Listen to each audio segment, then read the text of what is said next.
मेश्राम मुर्दाबाद, बामन मेश्राम मुर्दाबाद, जय भवानी, जय भवानी, राष्ट्रीय पेशवा बाजीराव महासंघ, राष्ट्रीय पेशवा बाजीराव महासंघ। बामन मेश्राम नाम का एक आतंकवादी है और जो पिछले विगत वर्षों से बहुजन मुक्ति पार्टी नाम से एक राजनीतिक दल बना करके देश विभाजनकारी कार्यों में जो है वो संलिप्त है। और अभी पिछले दिनों हमको लगता है 2-3 दिन हुआ होगा, संत कबीर नगर में इसके लोगों के द्वारा एक पैदल मार्च किया गया था कि ब्राह्मणों भारत छोड़ो। तो हम चाहते हैं सरकार से, और यहाँ ही नहीं कानपुर में भी ऐसे कार्यक्रम हुए और उसके बाद इसकी पार्टियों का जहां जहां गठन है, जहां जहां इसकी इकाइयां हैं, वहां जो है तर्कों का कुतर्क करके इसके लोग इस तरीके का कार्यक्रम लगातार करते रहते हैं। हम सरकार से आग्रह करते हैं कि उस कार्यक्रम में शामिल और उस जुलूस में शामिल और उसके साथ साथ बामन मेश्राम सभी के ऊपर रासुका के अंतर्गत मुकदमा पंजीकृत करके उन सबको जेल में भरने का सरकार काम करे, अन्यथा राष्ट्रीय पेशवा बाजीराव महासंघ उग्र प्रदर्शन को बाध्य होगा, जिसकी पूरी जिम्मेदारी शासन और प्रशासन की होगी।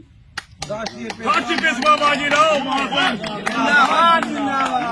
तो कहते हैं तुम धर्मद्रोही हो, जब हम सच्चाई कहते हैं तो कहते हैं तुम देशद्रोही हो।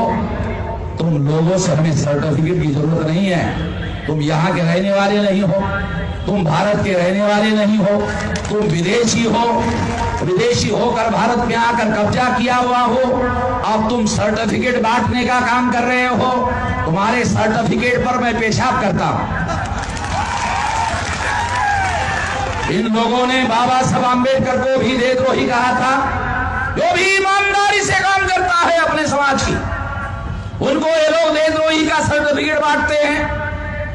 तो ये देशद्रोही का सर्टिफिकेट बांटने वाले जो लोग हैं, अब हम लोग इनके सर्टिफिकेट पर खड़े होकर पेशाब करते हैं, बैठे होकर कहने के बजाय खड़े खड़े पेशाब करते हैं। हम इनके सर्टिफिकेट को बिल्कुल भी रिकॉग्नाइज नहीं करते हैं।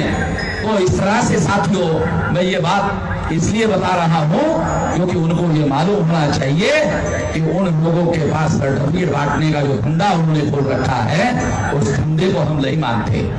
और हमें धर्मद्रोही या देशद्रोही कहकर अगर तुम सोचते हो कि तुम हमारी बोली बंद करवाओगे, बोलना बंद करवाओगे, तुम्हारा बाप दादा कोई कुछ नहीं कर सकता हम लोगों की बोली बंद करवाने के लिए। तुम्हें बामन मेश्राम को गोली मारनी होगी। मैं कुत्ते की मौत मरने वाला नहीं हूं।